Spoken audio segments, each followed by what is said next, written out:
الحمد لله رب العالمين والصلاة والسلام على رسول الأمين نبينا محمد وعلى آله وصحبه أجمعين.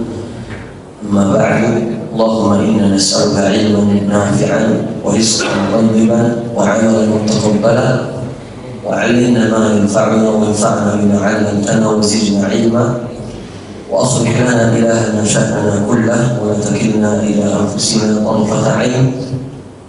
اللهم إنا نعوذ بك من علم لا ينفع ومن قلب لا يخشع ومن نفس لا تشبع ومن دعوة لا يستجاب لها.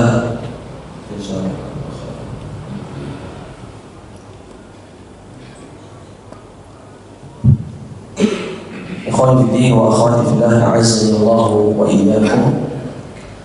Alhamdulillah, segala puji syukur kita haturkan, kita panjatkan kepada Allah Subhanahu wa taala atas segala limpah karunia yang telah Allah berikan kepada kita sehingga kita bisa berkumpul kembali dalam rangka menunaikan kewajiban kita sebagai umat muslimin dan juga muslimat, yaitu dengan kita menunaikan sholat subuh secara berjamaah di masjid yang kita cintai ini. Kemudian tidak lupa pula salawat serta salam semoga selalu terlimpahkan, tercurahkan kepada panutan kita, baginda tercinta Nabi Muhammad Sallallahu Alaihi Wasallam, dan kepada seluruh keluarga beliau, terkhusus di dalamnya istri-istri beliau dan juga anak-anak beliau, serta para sahabat-sahabat beliau radhiyallahu ta'ala anhum, dan orang-orang yang senantiasa mengamalkan sunnah-sunnah beliau dan meninggalkan larangan-larangan beliau hingga hari kiamat nanti tiba. Ma'asyiral muslimin rahimani wa rahimakumullah. Alhamdulillah, kita berjumpa kembali yang seharusnya jadwalnya itu hari Ahad pagi, ternyata diubah menjadi Sabtu pagi. Fa'ala kulli hal ma fi bas insyaallah ta'ala. Jamaah kaum muslimin wal muslimat rahimani wa rahimakumullah. Kurang lebih sebentar lagi itu kita akan ketemu dengan bulan yang mulia, yaitu bulan Ramadan. Ya.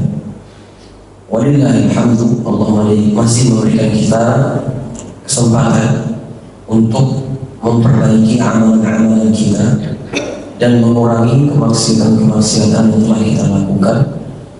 Dan Allah juga masih berikan kesempatan untuk kita semua untuk bertaubat kepada Allah Subhanahu wa taala. Maka jemaah sekalian rahimakumullah, manfaatkan kesempatan tersebut, karena sebagaimana disampaikan oleh para ulama, bulan Rajab itu bulan menanam pupuk. Adapun bulan Sya'ban bulan untuk mengairi atau menyiram pupuk yang telah kita tanam. Adapun bulan Ramadan adalah bulan untuk memetik hasil dari apa yang sudah kita pupuk dan kita sirami tadi. Kalau sekiranya di bulan Rajab kita tidak berlomba-lomba untuk mengerjakan ketaatan, maka jangan berharap di bulan Ramadan Allah akan berikan kemudahan bagi kita untuk betul-betul beribadah kepada Allah Subhanahu wa taala. Karena sebagaimana yang telah disampaikan oleh orang tua kita semua, seseorang itu bisa karena terbiasa. Seseorang itu bisa karena terbiasa. Kalau seseorang tidak bisa atau tidak terbiasa, maka dia tidak akan bisa. Kalau seseorang sudah terbiasa untuk beribadah, maka Allah akan berikan dia kemudahan untuk bisa beribadah di bulan apapun. Akan tetapi kalau orang tidak terbiasa untuk beribadah, mau di bulan Ramadan pun dia tidak akan bisa untuk beribadah kepada Allah Subhanahu wa taala. Maka jemaah sekalian rahimani wa rahimakumullah, hendaknya kita memanfaatkan waktu dengan sebaik mungkin, perbanyak ketaatan agar di bulan Ramadan itu kita tidak mulai dari nol. Kita melanjutkan apa yang sudah kita kerjakan pada bulan sebelum Ramadan, khususnya di bulan Rajab, yang mana bulan ini adalah bulan haram, tidak boleh atau berbahaya ketika kita bermaksiat di bulan Rajab ini. Baik, jemaah sekalian rahimani wa rahimakumullah. Kita lanjutkan kembali pembahasan kita yang telah kita sampaikan pada pertemuan yang lalu, kurang lebih ya, 1 bulan yang lalu berarti ya, tentang sunnah-sunnah yang kita lakukan ketika kita selesai dari mendengarkan azan. Ya. Adapun sedikit kita rekap ulang atau kita review ulang. Ya. Di antara sunnah tersebut yang sudah kita pelajari kemarin adalah kita berangkat ke masjid dan dianjurkan untuk bersegera atau datang lebih awal ke masjid. Ya. Kemudian sebelum dia berangkat ke masjid itu dipastikan terlebih dahulu orang tersebut harus keluar dari rumahnya dalam kondisi sudah bersuci, sudah berwudu. Karena pahalanya tidak main-main ketika seseorang berangkat ke masjid tapi dari rumah dia sudah berwudu. Berbeda dengan orang yang wudunya itu di masjid, maka bisa dikatakan tidak mendapatkan pahala sebagaimana orang yang sudah berwudu dari rumahnya. Kemudian di antara sunnah yang sudah kita pelajari bersama-sama, hendaknya ketika dia keluar dari masjid itu dia berangkat dengan penuh kondisi tenang, dengan penuh sakinah, tidak tergesa-gesa, tidak lari-larian ataupun semacamnya. Kemudian ketika dia sampai di masjid, di antara sunnah Nabi SAW adalah dia masuk ke dalam masjid dengan mendahulukan kaki kanan, ya. Mendahulukan kaki kanan, dan ketika keluar lebih mendahulukan kaki kiri. Berbeda dengan ketika kita masuk kamar mandi, ya. Ketika kita masuk kamar mandi, maka kaki kiri yang terlebih dahulu kita masukkan, kemudian kita keluar dengan kaki kanan. Kemudian tatkala setelah dia masuk ke dalam masjid, maka dia berdoa, Allahumma ftahli abwaaba rahmatik. Ya Allah, bukakanlah kepadaku pintu-pintu rahmat darimu. Setelah itu, di antara sunnahnya juga adalah ketika seseorang masuk ke dalam masjid, maka janganlah dia duduk, janganlah dia langsung duduk, akan tetapi hendaknya dia mengerjakan 2 rakaat terlebih dahulu. Dan 2 rakaat di sini tidak harus 2 rakaat tahiyatul masjid, tidak. Misal ketika seseorang masuk ke dalam masjid dalam kondisi sebelum sholat subuh, maka cukup dia dengan mengerjakan 2 rakaat qobliyah subuh, itu sudah tercakup di dalamnya 2 rakaat tahiyatul masjid. Kalaupun hendak disendiri-sendirikan, maka ini tidak masalah juga. 2 rakaat tahiyatul masjid, kemudian 2 rakaat qobliyah subuh, ini pun juga tidak masalah. Akan tetapi ketika seseorang sudah melakukan qobliyah subuh, maka sejatinya dia sudah mengerjakan 2 rakaat tahiyatul masjid. Kemudian hendaknya bagi laki-laki itu untuk berlomba-lomba untuk duduk atau mengambil shaf pertama, bukan malah sebaliknya, sengaja di akhir-akhirkan shafnya. Karena kata Nabi SAW, khairu sufuri rijali awwaluha wa aswa'uha akhiruha. Sebaik-baik shafnya laki-laki itu paling depan, dan seburuk-buruk shaf laki-laki itu paling belakang. Berbeda dengan perempuan, sebaik-baik shaf perempuan ada paling belakangnya, dan seburuk-buruknya ada paling depannya. Sebagaimana telah kami sampaikan pada pertemuan yang lalu, ya, di kampung itu laki-laki dengan perempuan sejajar. Nah, ini keliru. Ini keliru. Adapun yang dianjurkan oleh Rasulullah SAW adalah yang laki-laki paling depan dan yang perempuan di belakang. Kemudian yang sekalian rahimahullah, di antara sunnah Nabi SAW adalah hendaknya seseorang itu mendekat kepada imam. Jangan malah makin jauh. Ustaz, saya sudah terbiasa di pojok kiri, pojok kanan. Jangan. Yang paling afdal itu paling dekat kepada imam. Akan tetapi perlu diperhatikan, hendaknya orang yang di belakang imam persis itu bukan orang yang tidak memiliki ilmu, baik itu tentang sholat ataupun tentang agama secara umum. Ya. Karena bisa jadi ketika imam menjadi imam itu ada berbagai macam alasan ketika dia membatalkan sholatnya. Misalnya dia ingin buang air atau maaf kentut, atau dia lupa kalau dia belum berwudu. Ini suatu kemungkinan yang pasti akan terjadi. Maka hendaknya yang di belakang imam persis adalah orang yang tahu tentang fikih sholat. Jangan anak kecil yang belum tahu tentang fikih sholat. Adapun kalau sekiranya anak tersebut sudah hafal Al-Quran dan sudah mengerti tentang fikih sholat, maka tidak masalah. Tetapi kata Nabi SAW, lihat ini ulul ahlam minkum wan nuha, hendaknya mendekat kepadaku, kata Nabi SAW, orang yang memiliki pengalaman atau memiliki kedewasaan, ya, maksudnya berilmu dan memiliki pengetahuan tentang sholat. Maka sunnahnya kita mendekat kepada imam dan jangan malah sebaliknya menjauh dari imam. Baik, pada pertemuan kali ini jemaah sekalian rahimakumullah, kita akan membahas kembali tentang sunnah-sunnah yang hendaknya kita lakukan di dalam sholat.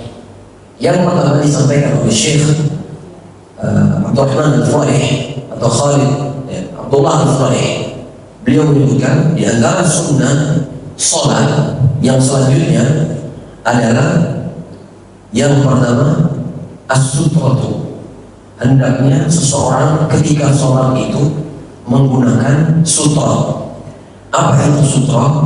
Sutra adalah pembatas, penghalang. Ini sunnah dari Nabi SAW. Karena Nabi SAW meskipun beliau sedang ada di dalam bangunan atau di luar bangunan atau dalam kondisi mukim atau dalam kondisi safar, beliau sholat dengan menggunakan sutra. Beliau sholat menggunakan pembatas. Dan dalil dari Nabi SAW adalah dalam hadis yang diriwayatkan secara marfu' dari Abi Sa'id Al-Khudri. Beliau menyebutkan, "Idza shalla ahadukum ila syai'in yasturuhu minan nas." Hendaknya ketika kalian sholat itu mengambil sutra agar dia bisa menghalangi dirinya ketika sholat dari manusia. Ini adalah sunnah yang disampaikan oleh Nabi SAW. Akan tetapi kebanyakan di antara kita tidak mengambil atau tidak mengamalkan sunnah ini, padahal ganjarannya sangat besar, ya. Karena ketika kita mengamalkan sunnah Nabi SAW, itu sejatinya kita sedang mencari cinta dari Allah Subhanahu wa Ta'ala. Karena kata Allah Subhanahu wa Ta'ala di dalam firman-Nya, "Qul in kuntum tuhibbunallaha fattabi'uni yuhibbukumullah wa yaghfir lakum dzunubakum." Katakan wahai Muhammad kepada umatmu atau umatku, kalau sekiranya engkau mencintai Allah, maka ikutilah sunnahku. Ikutilah sunnahku. Yuhibbukumullah, maka pasti kalian akan dicintai oleh Allah. Wa yaghfir lakum dzunubakum, dan pasti kalian akan diampuni dosanya oleh Allah Subhanahu wa Ta'ala. Maka inilah yang menjadi pembeda antara seseorang dengan orang yang lainnya ketika dia sholat, ya. Karena seseorang bisa jadi sholat dengan orang yang lain di sampingnya, tapi pahalanya berbeda-beda. Kenapa demikian? Karena yang satu mengamalkan sunnah Nabi, adapun yang satunya tidak mengamalkan sunnah Nabi SAW. Maka kerugian yang didapati ketika seseorang tidak mau mengamalkan sunnah Nabi SAW. Kemudian jemaah sekalian rahimahumullah, hendaknya di antara sunnah Nabi SAW ketika kita sholat, setelah kita mengambil sutra, maka dianjurkan kembali ketika kita mengambil sutra itu kita mendekat kepada sutra tersebut. jangan malah menjauh dari sutra tersebut. Di sini beliau menyebutkan wa idza dana min sutra fa inna sunnah an yakuna baina mawdi' sujudihi wa baina sutrati qadra mamar syah. Hendaknya ketika seseorang mengambil sutra,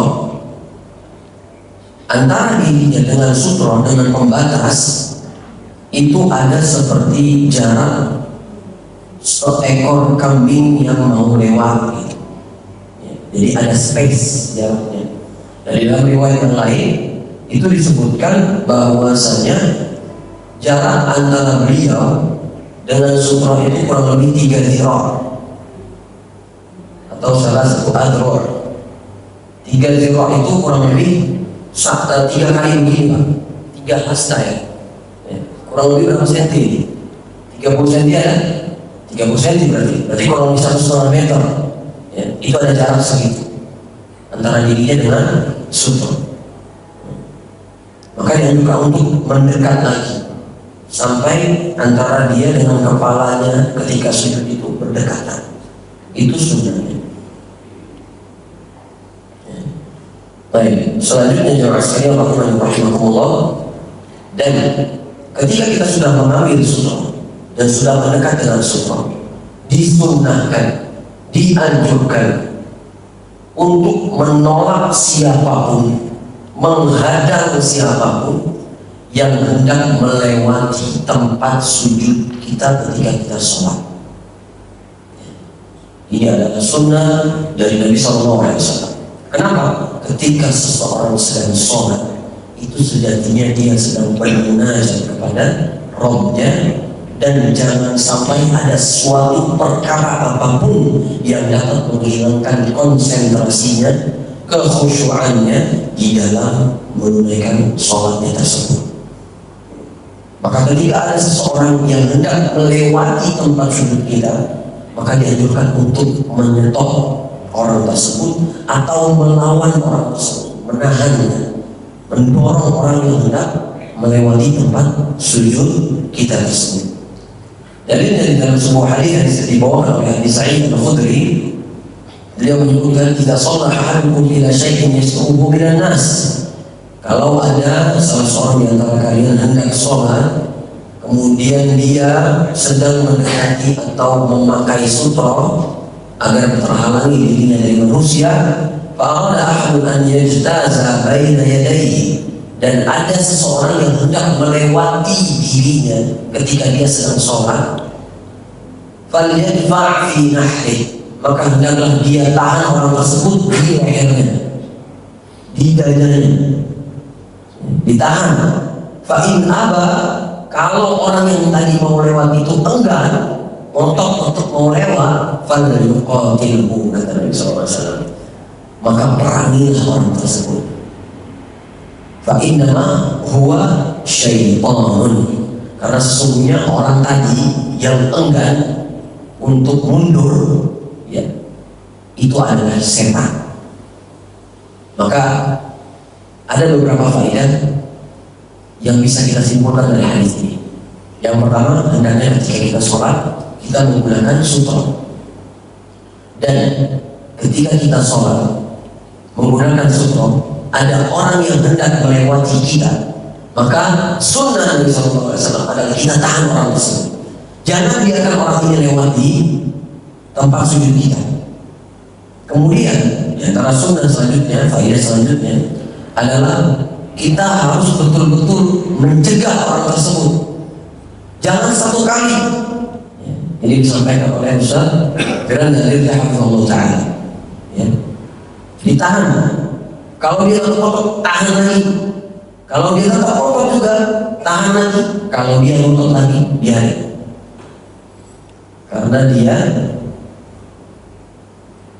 sedang berusaha untuk menjadi syaitan, na'udzubillah, teman na'udzubillah. Dan di sini Nabi SAW keras, nggak main-main. Karena kata Nabi SAW, fa'in aba falyuqatilhu, maka hendaklah dia perangi orang tersebut. Bagaimana cara kita perangi dia? Kita ambil pedang Ustaz, kita gerek aja kepalanya Ustaz, kayak gitu kan? Enggak. Caranya betul-betul kita hadang, Gimana caranya kita hadang itu? Ya kita tahu dan kita pernah mengalaminya insyaallah taala. Ya. Akan tetapi ada faedah. Ada faedah. Ya. Ketika Ustaz Nadir rahimahullah taala mensyarah tentang hadis sutra di dalam kitab Umdatul Ahkam, beliau menyebutkan, lalu bagaimana ketika kita sedang sholat di Masjidil Haram, yang mana di situ pasti crowded, nggak mungkin sepi, pasti ramai, dan orang pasti lewat di hadapan kita. Itu bagaimana? Khilaf di antara para ulama. Ada yang bilang hukum ini, hukum menahan seseorang yang hendak sholat itu tidak terpakai, nggak dipakai sama sekali, nggak berlaku di Masjidil Haram. Dan ada pendapat yang kedua, tetap harus mengamalkan sunnah tersebut. Makanya sekalian, mana yang kita pakai? Kita biarkan atau kita lawan? Dibiarkan. Ada yang lain? Dibiarkan karena darurat. Gimana Pak? Ayo Pak, saya ajak Bapak untuk berkhilaf dia. Tetap dua-duanya. Gimana Pak? Fa'ala kulli hal. Ini opsi masing-masing. Kalau misalnya ingin dibiarkan pun ada ulama yang mengatakan demikian. Kalau misalnya tetap kekeh untuk menghadang orang yang hendak melewati kita, ini juga tidak masalah. Akan tetapi kami pribadi lebih condong kepada pendapat yang tetap dihadang. Kita berusaha. Kalau ternyata dia ngotot, biarin aja. Baik. Selanjutnya jemaah sekalian rahimakumullah.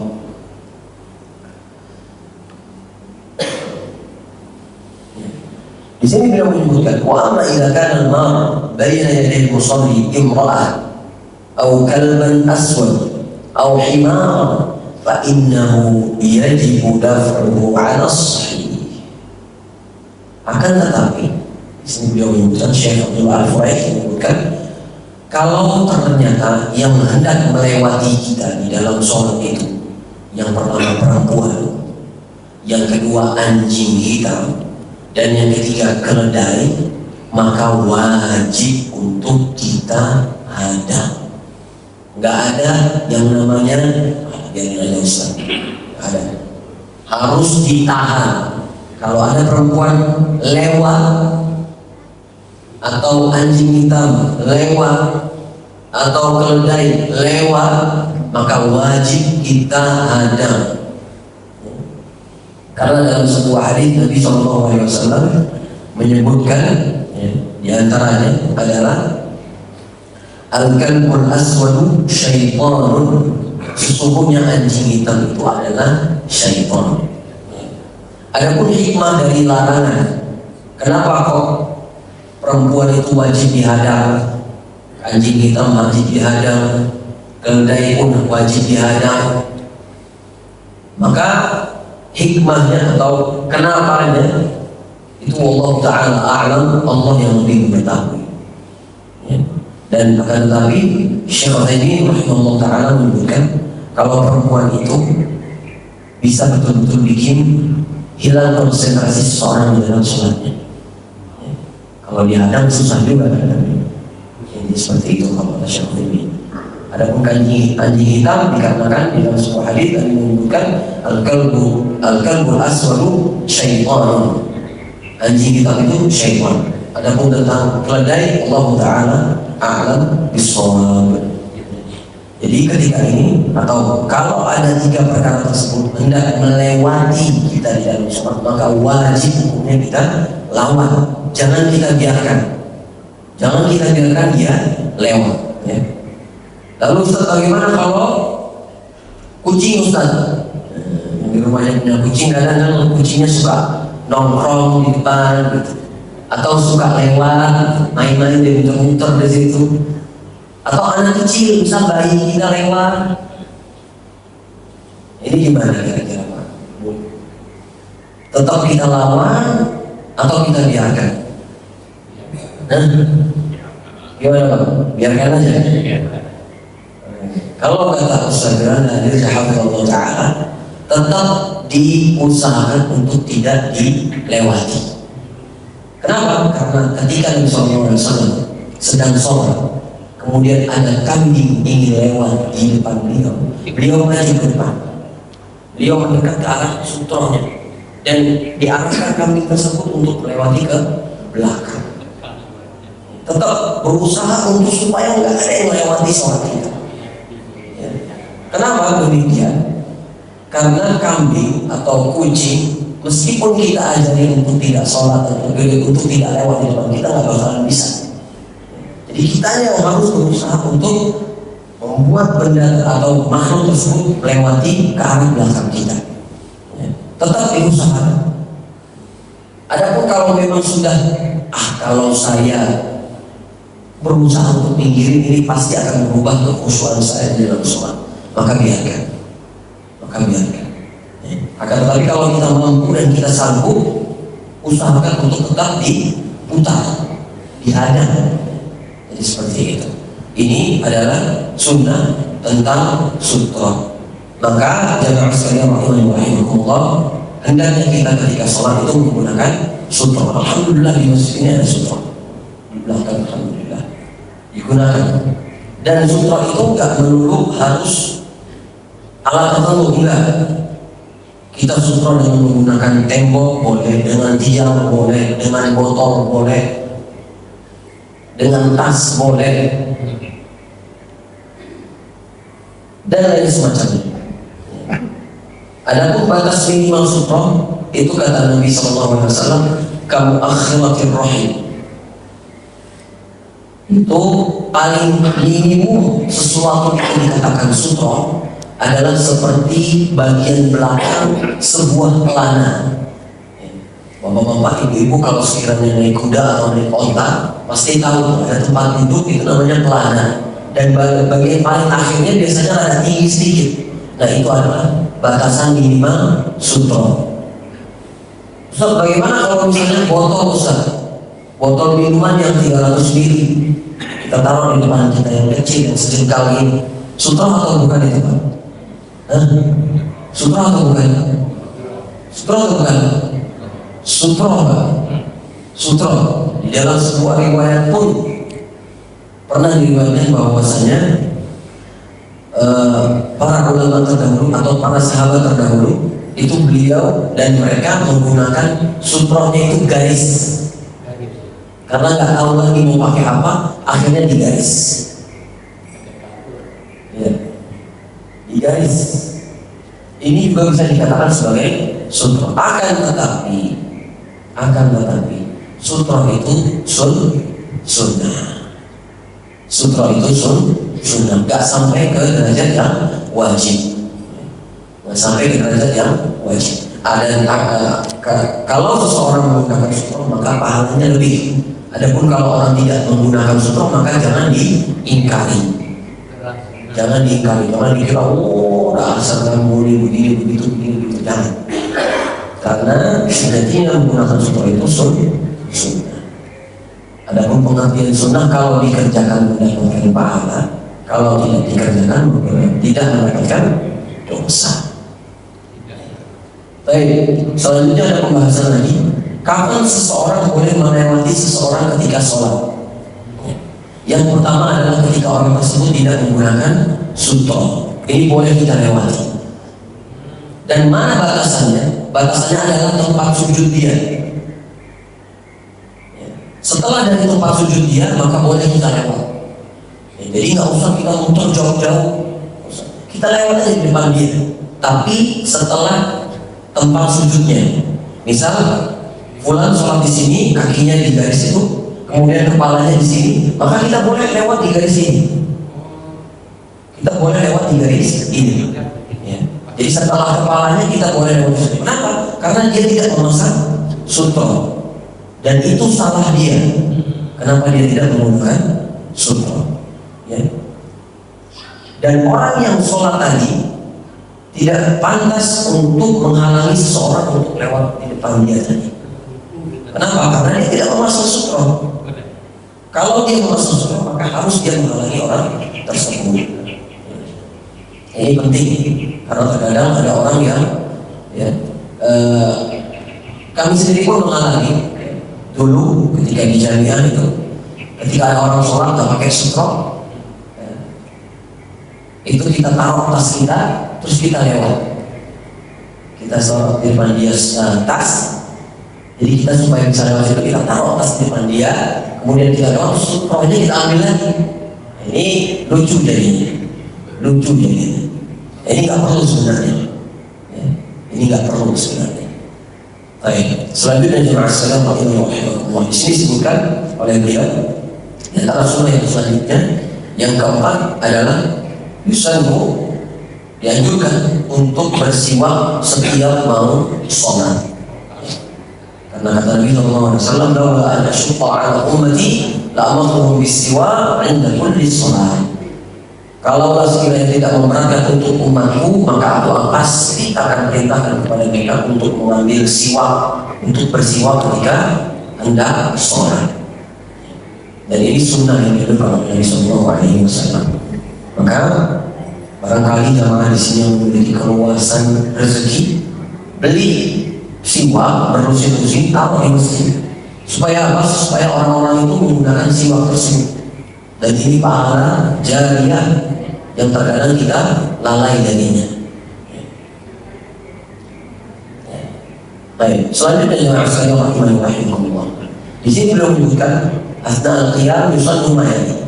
Ketika seseorang berdiri di dalam sholatnya, ketika hendak sholat, maka disunnahkan untuk melakukan beberapa sunnah yang dianjurkan oleh Nabi SAW.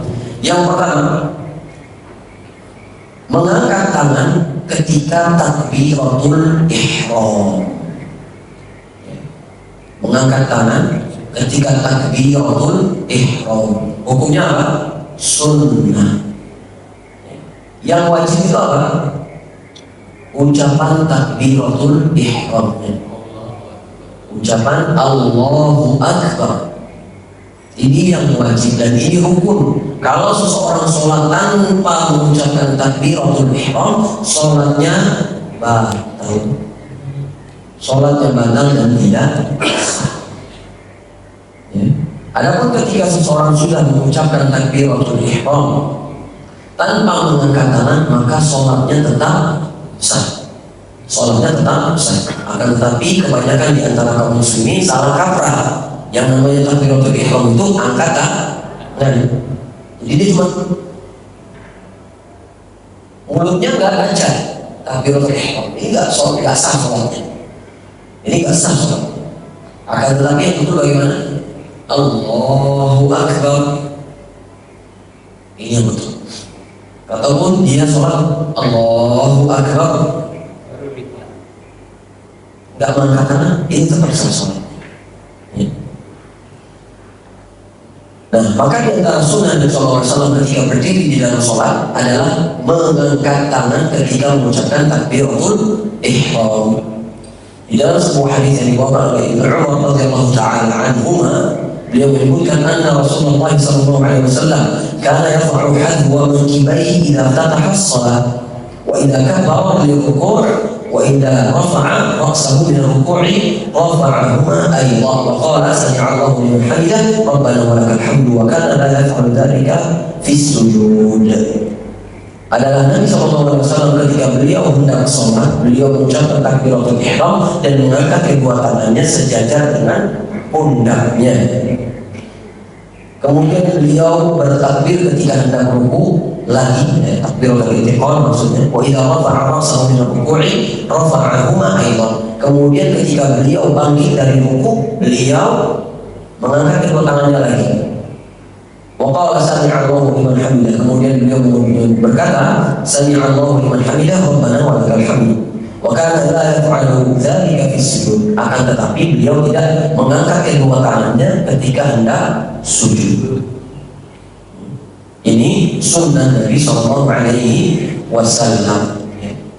Akan tetapi jamaah sekalian rahimahullah, sedikit kita singgung ketika seseorang bertakbiratul ihram, maka ada perkara-perkara yang dapat membatalkan takbiratul ihramnya.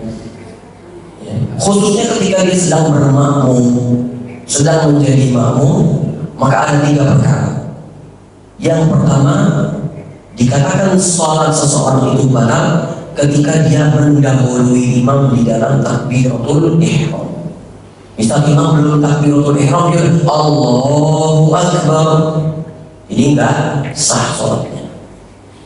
Atau ketika imam sedang takbiratul ihram, dia juga ikut takbiratul ihram berbarengan dengan imam, ini juga tidak boleh dan sholatnya pun tidak sah. Ketika seseorang takbiratul ihram berbarengan dengan imam,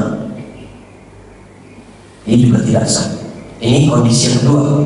Kondisi yang ketiga, yaitu ketika imam sudah dahulu menyebutkan kalimat takbiratul ihram, akan tetapi ketika imam belum selesai dari takbiratul ihramnya, dia sudah selesai duluan takbiratul ihramnya, ini juga tidak sah. Kenapa demikian?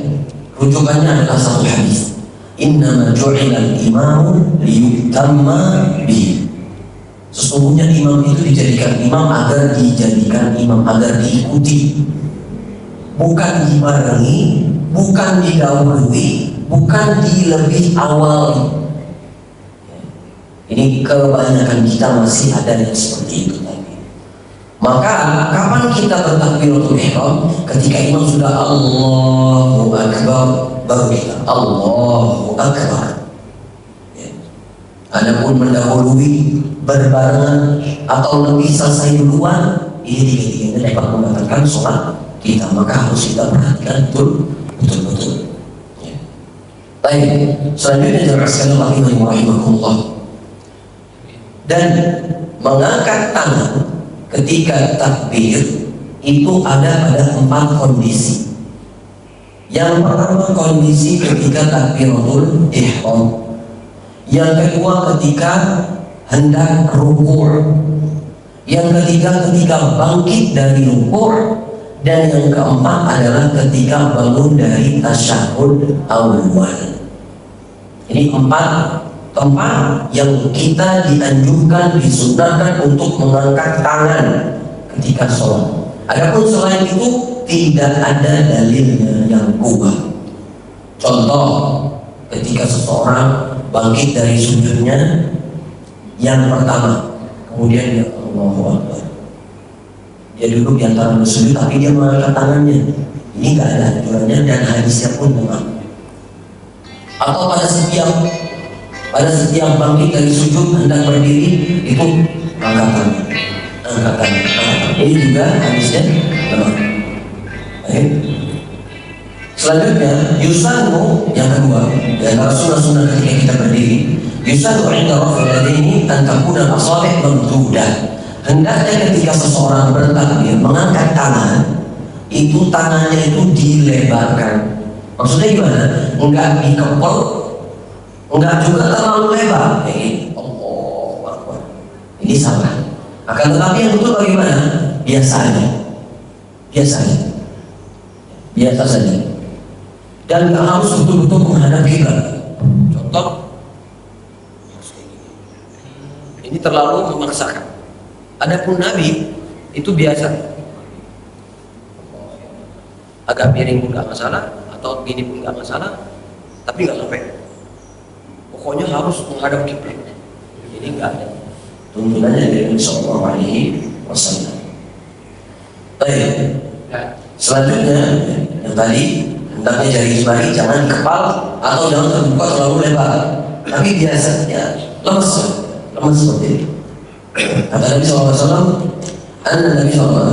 hadis dari Abu Hurairah, Nabi SAW kana idza qama ila sholati rafa'a yadayhi madda.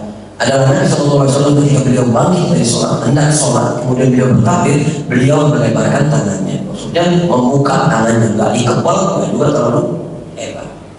Baik, sunnah yang ketiga, yusannu an yakuna rafa'u yadayni ila mawdi' al-masnun.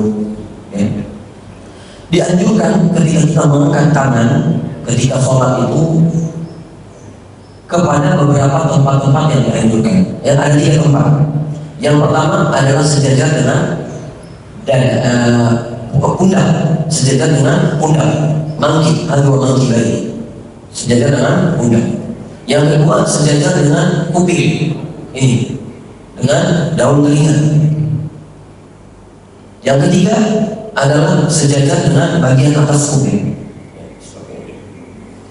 Makanya Allah dalam mazhab Syafi'i mereka menjamak 3 perkara ini. Mereka menjamak 3 perkara ini. Bagaimana?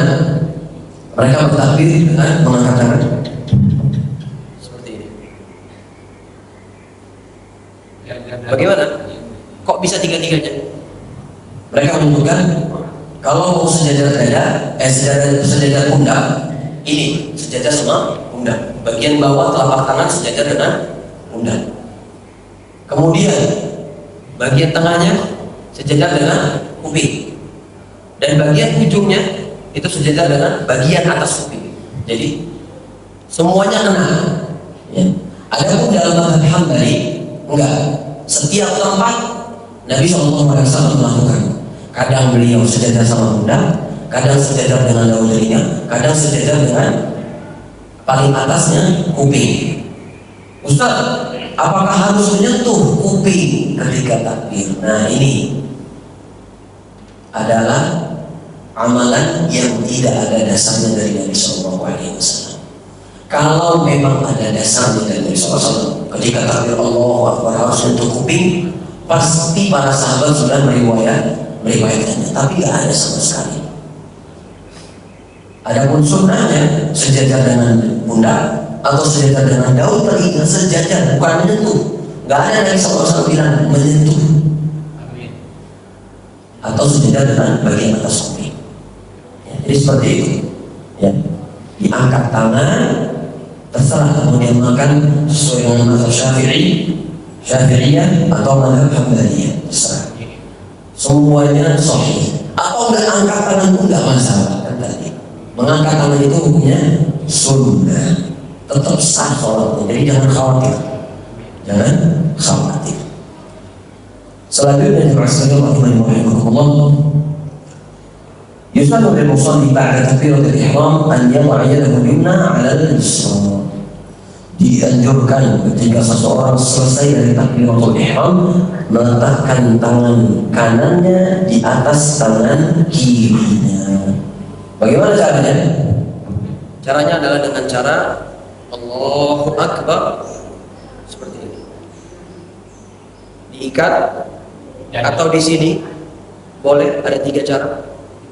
Atau begini, di atasnya persis, atau diikat tangannya seperti ini, ditaruh seperti ini boleh, diikat seperti ini boleh, ataupun seperti ini juga boleh. Yang nggak boleh itu bagaimana? Atau yang nggak ada landasannya bagaimana?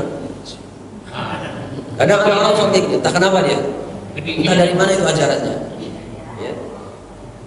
Kalau kedinginan pakai jaket, ya, saya jaket, tapi jangan kayak gini, atau kayak gini. Kadang ada yang kayak gitu Pak, gini dia. Nah, ini adalah sebuah amalan yang tidak ada landasannya dari Nabi SAW. Ya.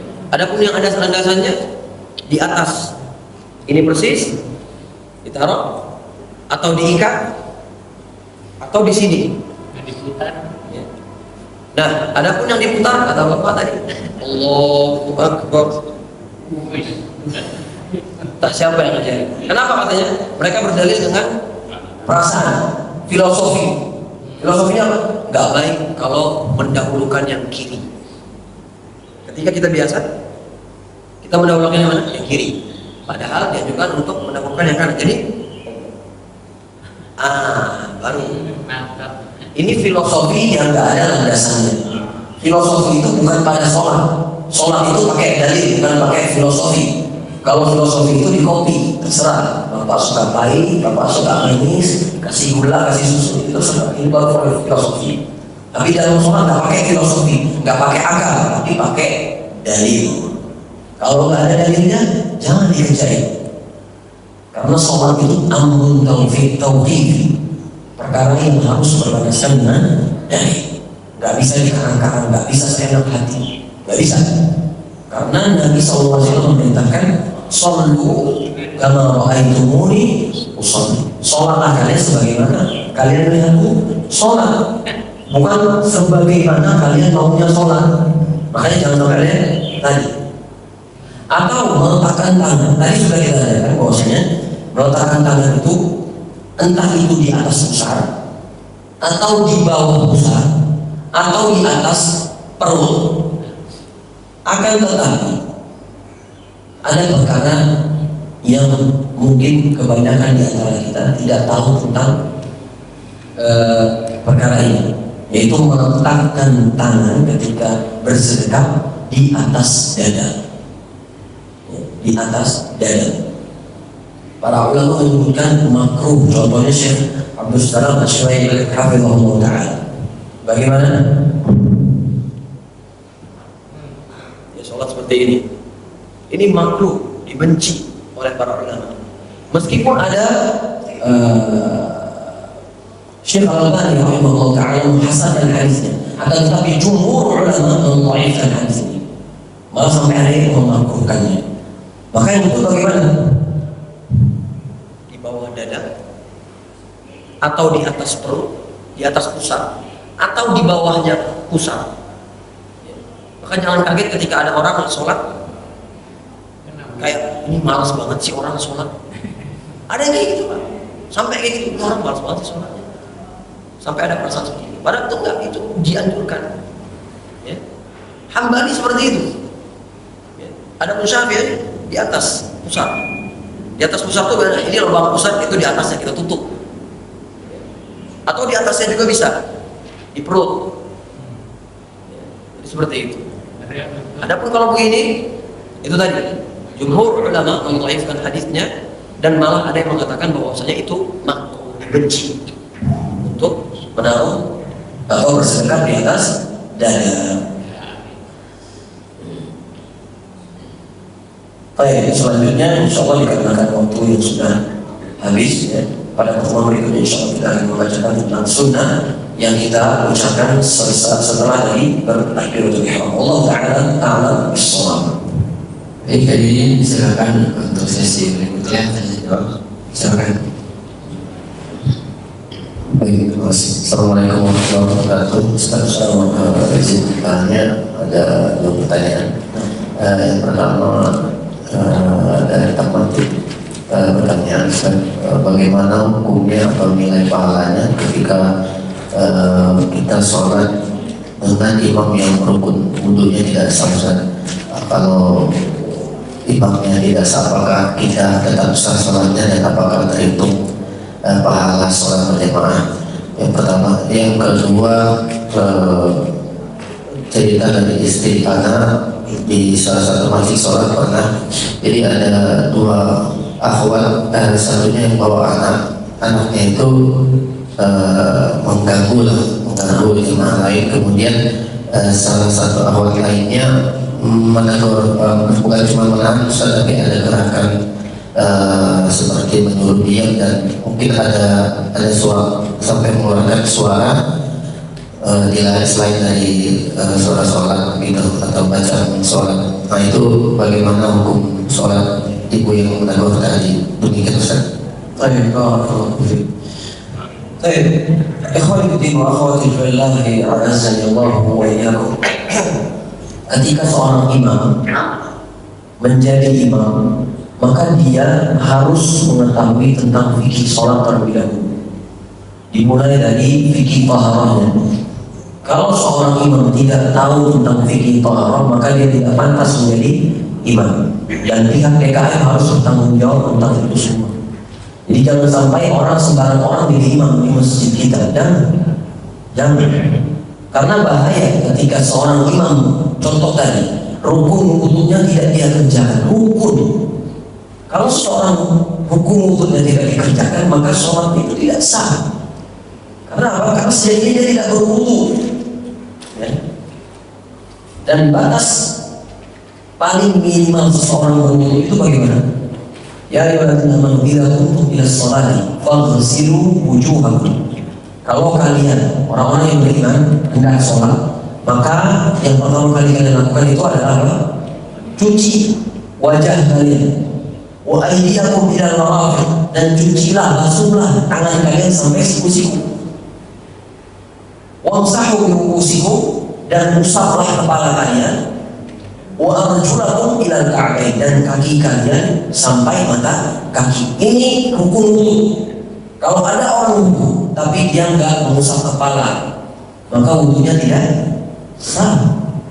Kalau ada orang wudu tapi dia tidak memenuhi ketika mencuci tangan dari tangan sampai siku-siku, maka sungguhnya tidak sah. Maka sholatnya pun juga tidak sah. Ya. Lalu bagaimana kita sebagai makmum? Tugas kita yang pertama adalah menegur imam tersebut. Harus ditegur, Pak, tadi Bapak saya lihat wudunya nggak sempurna, Pak. Bapak jadi imam, nggak boleh seperti itu. Kalau Bapak wudunya tidak sempurna, tidak memenuhi rukun-rukunnya, maka sholat Bapak tidak sah. Bahaya nanti jamaah bisa tidak sah juga sholatnya.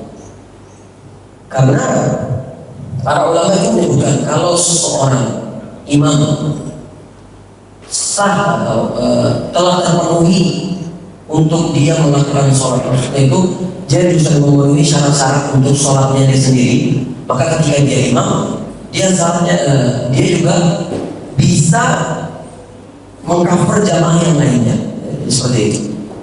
Misal, tapi kalau misalnya dia sudah wudunya sudah sempurna, kemudian dia fikih sholatnya dia tahu, tapi di satu sisi dia orangnya adalah suka bermaksiat, sholat kita tetap sah atau enggak? Tetap sah. Kenapa? Karena sholat dia itu untuk dirinya sendiri sah, dan ketika dia menjadi imam pun sah juga untuk makmumnya. Akan tetapi tadi kalau si imam rukunnya tidak dipenuhi, maka dikhawatirkan makmum juga tidak sah sholatnya. Ya. Karena sejatinya yang menjadi imam itu penanggung jawab bagi jamaahnya. Jadi kita harus betul-betul teliti. Adapun kalau kita tidak didasari dengan atas dasar rasa tidak tahu, maka insya Allah tidak mengapa. Tapi kalau kita sudah tahu dan imam ini kokoh nggak mau dinasihati, maka jangan berimam kepada atau bermakmum kepada imam tersebut. Itu yang pertama. Adapun yang kedua, ketika sholatnya berjamaah, ya, sholatnya berjamaah, kemudian ibu tersebut menegur anak tadi, bagaimana tegurannya? Cara menegurnya bagaimana kira-kira? Dispesifikasikan atau cuma suruh tahan atau bagaimana? Dipegang? Apakah dia bilang jangan ribut? Kayak gitu, dia bilang jangan ribut. Tapi ini sholat wajib. Oh nggak boleh, batal sholatnya. Karena berbicara dia dalam sholat nggak boleh berbicara. Adapun kalau isyarat seperti atau tarik, itu insya Allah masih dimaklumi. Tapi kalau sudah, jangan bersih. Lagi sholat wajib, kalau sholat sunnah, Allahu a'lam. Tapi kalau sholat wajib ini nggak boleh, Ya. Baik, Allah Taala alam bersama. Baik, berikutnya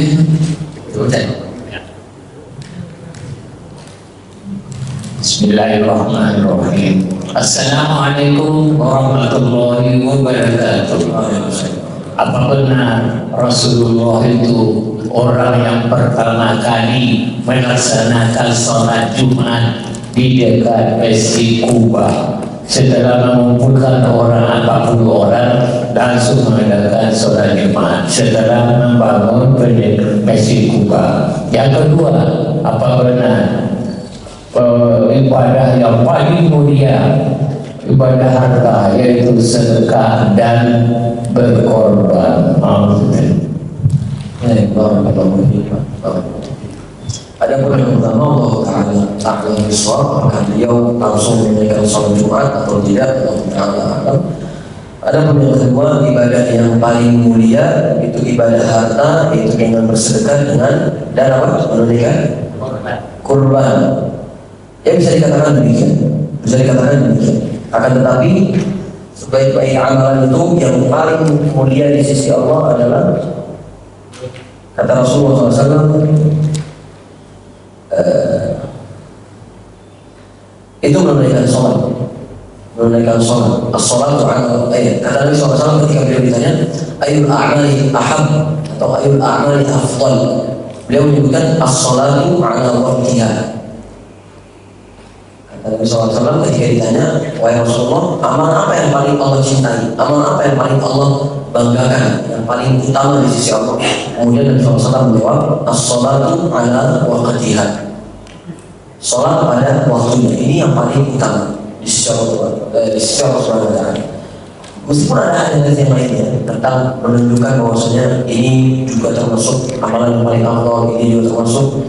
Akan tetapi kalau kita misalnya mengklasifikasikan ibadah secara badaniyah dengan ibadah secara maliyah, maka jelas ibadah maliyah dalam kondisi sedekah dan berkurban itu jelas lebih utama dibandingkan ibadah harta yang lainnya. Wallahu ta'ala a'lam bishawab. Guys, satu saja. Pak Bambang silakan. Assalamualaikum.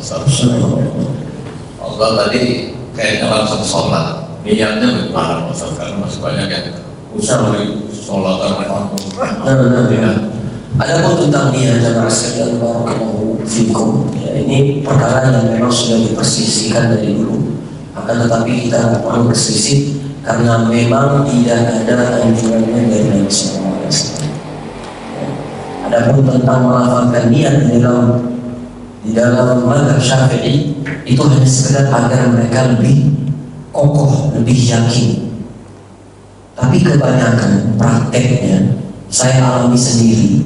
Ya, ketika saya sedang sholat di samping jamaah Indonesia, ketika sedang umroh, itu mereka risih.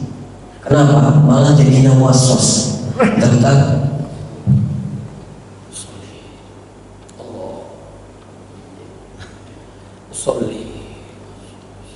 Umat kami akhirnya malah jadi was-was.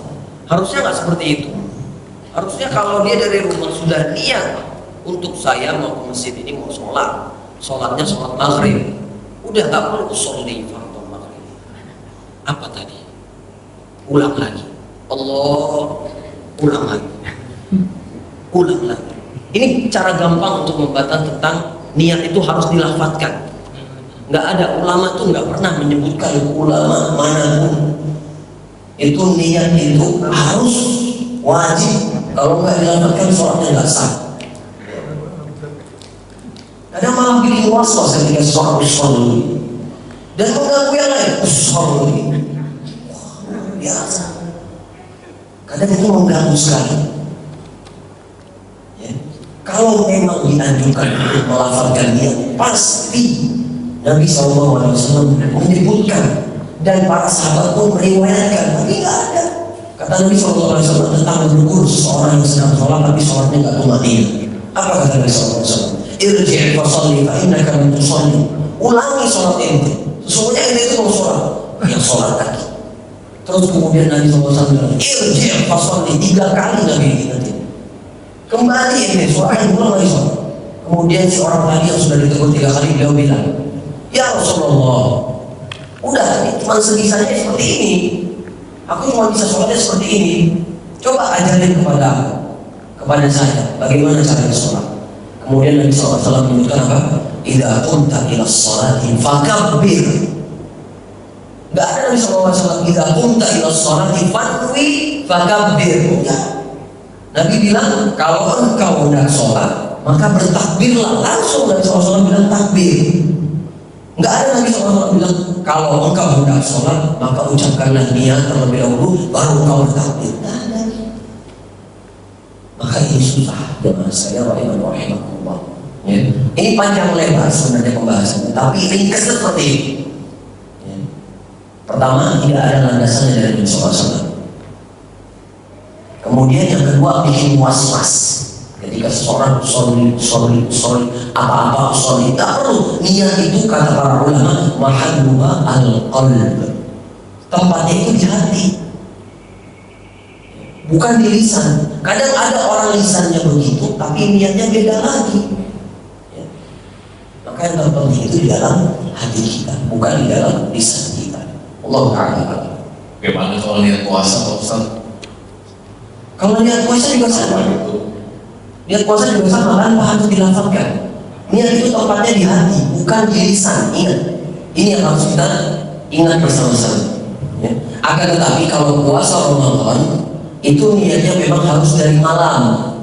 Nggak boleh seperti sholat puasa sunnah. Kalau puasa sunnah bisa dalam suatu hari yang Rasulullah bilang atau bertanya kepada Aisyah di tengah hari, ya, menjelang jam 10-an. Aisyah, apakah ada lauk di rumah? Nggak ada ya Rasulullah. Kemudian kata Nabi SAW apa? Idzan fa inni shaim. Kalau gitu aku puasa. Ya, beliau menjadikan apa? Di tengah hari. Ya. Akan tetapi ini puasa sunnah. Adapun puasa Ramadan, kata Nabi SAW, man lam yubayyiti siyama minal laili fala siyama lahu. Barang siapa yang tidak berniat untuk berpuasa di bulan Ramadan dari malam hari, maka tidak ada puasa lainnya. Maka kita sebelum tidur di bulan Ramadan itu dalam hati sudah besok insya Allah saya puasa. Itu udah niat. Nggak harus nawaitu an asuma. Nggak perlu. Ini nggak perlu dan nggak ada perintahnya dan anjurannya dari Rasulullah. Allah Taala alam bisawab. Satu lagi pertanyaan ya Pak dari Pak Haji Sergei.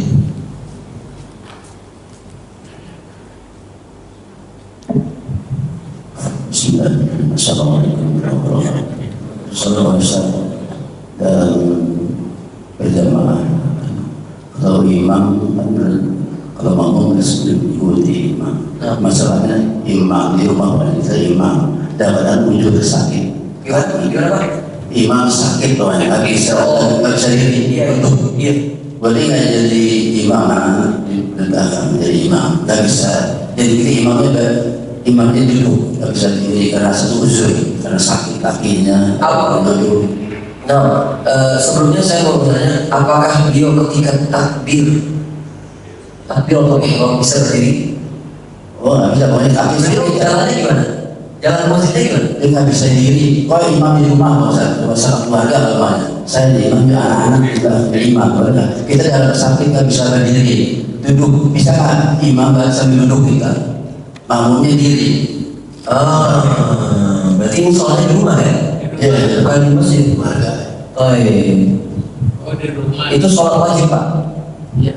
Sholat wajib. Nah, tapi fa'ala kulli hal. Pada asalnya laki-laki itu sholatnya di masjid, bukan di rumah.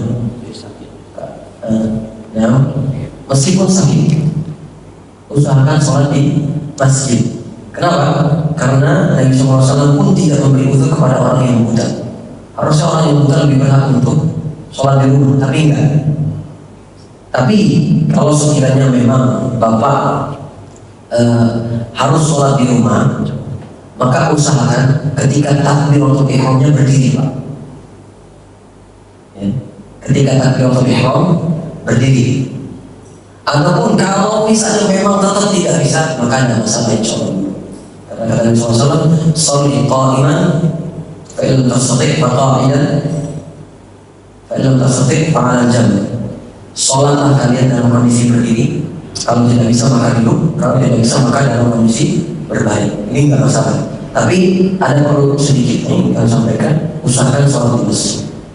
Kalaupun memang tidak sanggup, ya sudah, fattaqullaha mastata'tum, sholat di rumah. Yang penting itu sholat. Yang penting sholat, jangan sampai nggak sholat. Karena kalau orang udah nggak sholat, dikhawatirkan.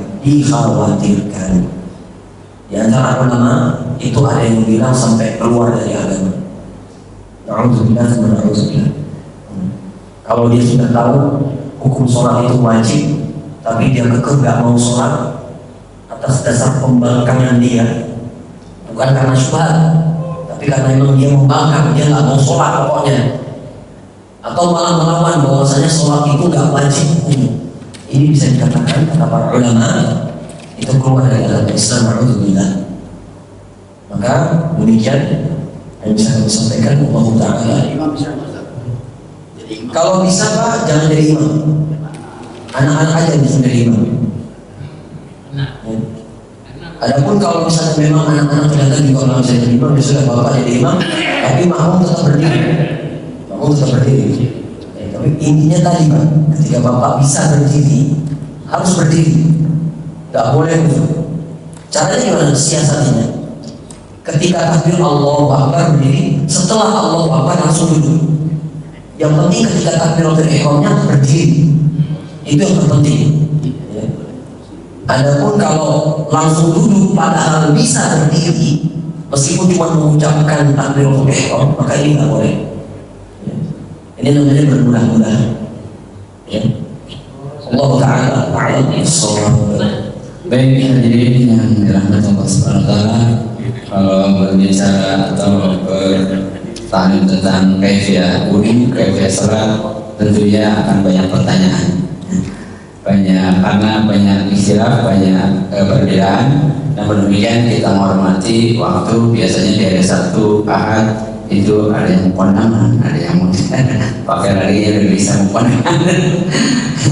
Baik, oleh karena itu kita hormati juga untuk mengakhiri kajian hari ini. Kita mungkin Ustaz sedikit memberikan kesimpulan dan mengakhiri untuk menutup doa. Baik, barakallahu fikum. Kesimpulannya adalah hendaknya kita mengamalkan sunnah-sunnah yang sudah kita pelajari. Karena kata para ulama, hatafal ilmu bil amal fa in ajaba wa illa tahab. Sesungguhnya ilmu itu memanggil kepada beramal. Kalau dia tidak diamalkan, maka ilmu tersebut akan lepas, akan hilang, akan lari. Nah, jadi kita amalkan sunnah-sunnah yang sudah diajarkan oleh Rasulullah SAW, yaitu dengan mengambil sutra ketika sholat, khususnya ketika sholat sendiri. Adapun ketika sholat berjamaah, maka yang wajib memakai sutra hanya si imam, bukan makmum. Ya. Kemudian hendaknya kita mendekati, dan kalau ada orang yang melewati kita di dalam sholat, ketika kita sholat munfarid, sholat sendiri, maka sebisa mungkin kita hadang, kita lawan, kita tahan, dan sampai dibiarkan dia lewat. Kemudian setelah itu dianjurkan untuk mengangkat tangan ketika bertakbiratul ihram, ya, dan meletakkan tangan entah itu di atas usah atau di bawah usah atau di perut atau di bawah dada. Allah Taala a'lam bis-shawab. Kurang lebihnya kami mohon maaf. Jika ada kebaikan, maka itu datangnya dari Allah, dan kalau ada kekurangan itu datangnya dari syaitan. Aqulu qouli hadza wa astaghfirullah li wa lakum wa lisa'iril muslimin min kulli dhanbin fastaghfiruhu innahu huwal ghafurur rahim. Sallallahu alaihi Muhammadin wa ala alihi wa sahbihi wasallam. Wa akhiru da'wana alhamdulillahi rabbil alamin. Naktafi bihadza, subhanaka allahumma wa bihamdik, asyhadu an la ilaha illa anta, astaghfiruka wa atubu ilaik. Wassalamualaikum warahmatullahi wabarakatuh. Waalaikumsalam. Baik, terima kasih Pak Ustaz, dan terima kasih kepada teman sekalian yang sudah mengikuti kajian pada kesempatan hari ini. Dan tutup dengan bacaan alhamdulillah. Alhamdulillahirabbil alamin. Mohon maaf. Assalamualaikum warahmatullahi wabarakatuh.